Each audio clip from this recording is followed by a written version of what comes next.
Happy Monday, everybody, or happy Tuesday. Sorry we're coming to you a little bit late this week. Thanks for bearing with us. As a reminder, this is the Meristem weekly practice. If you want to understand the steps more, drop into the description below. There's an intro video that kind of breaks down what the practice is. Also like, subscribe, share your questions. It's always appreciated. But without further ado, we're jumping in. So this week and month, the concept is fourfold. So the last couple months we've done folding as a concept, threefolding, and now we're exploring fourfold. And if we remember, a fold is the combination of a certain number of elements coming together or being interacted or woven together. In this case, we're talking four. And so this week's kind of concept to explore is where can you find constellations of four? And there's different combinations of those. There could be a 0 plus 4, so 4 fifth graders in a group,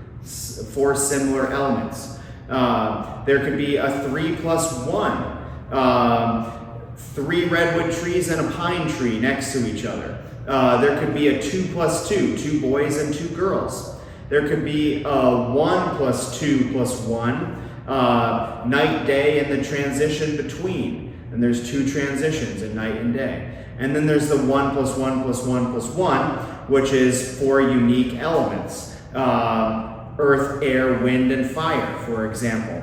And so what you're looking for this week is noticing where there are constellations of numbers that add up to 4, elements that add up to 4, and what kind of constellation is it? Is it a 2 plus 2? Is it a 4 plus 0? Is it a 3 plus 1? And the point of this is to kind of understand the various building blocks and what 4 brings as a quality to a certain process, system, situation that might be helpful. And so particularly looking at all 4s and trying to find 4s around you in your environment, and then also specifically looking at 4 plus 0. The practice this week is presence. So what we're doing is we're looking at 4, and we're looking for the different constellations of 4, and we're becoming present to them. And in presencing ourselves to the 4s that we find around ourselves, we are going to pay attention to how the 4 relates to time and space.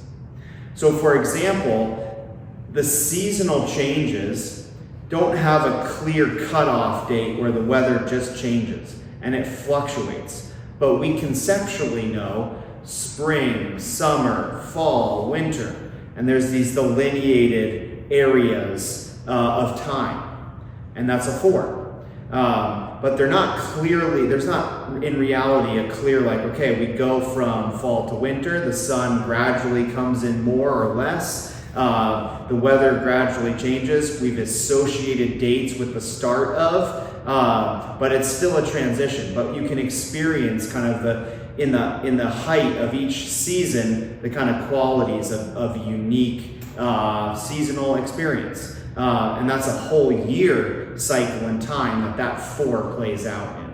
And so you can explore 4 from a time perspective. You know, what is the timing that often shows up in different constellations of 4?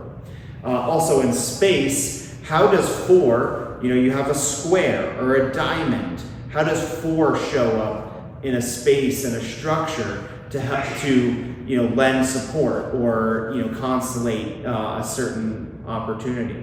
What does it feel like to work with a box or a rectangle in and around the shape spatially?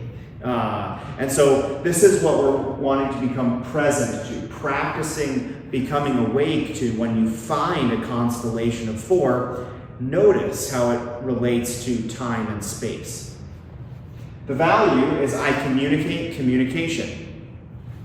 Shout out to Kim Scott, who wrote the book Radical Candor. We use Radical Candor a lot at Meristem, and Radical Candor is a 4-quadrant system looking at 4 different types of communication. And so there on the vertical axis, you're talking about care personally, and on the horizontal axis, you're talking about communicate directly. And so radical candor is the middle balancing act, the positive quadrant that says I can connect with you as a human being. I'm not afraid to tell you what I need to tell you, and then I can stay connected even after hard conversations.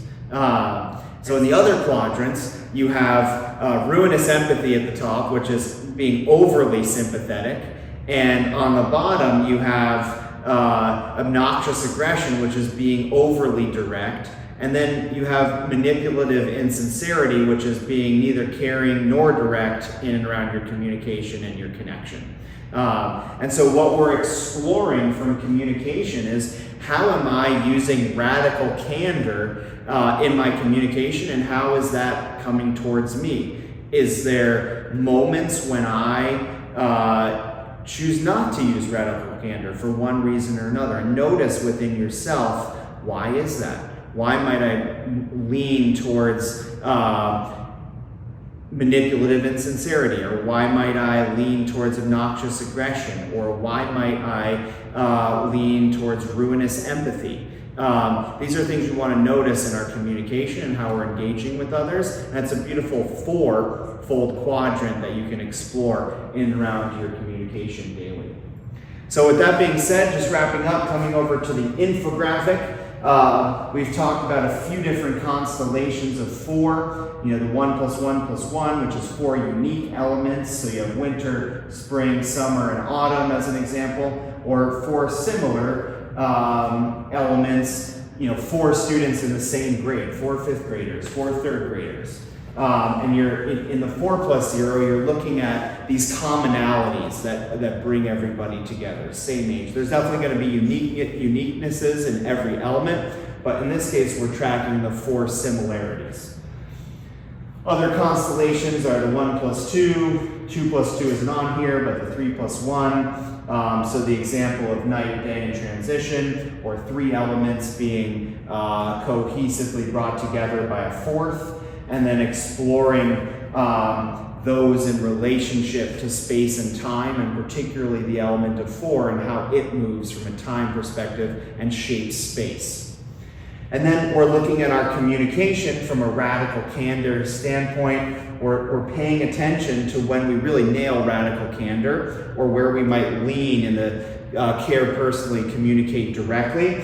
And when might I turn to manipulative insincerity, obnoxious aggression, ruinous empathy? What's my internal state when I'm communicating in one of those different ways? Am I nervous? Am I anxious? Am I afraid? Do I want to avoid what's occurring and how it's occurring?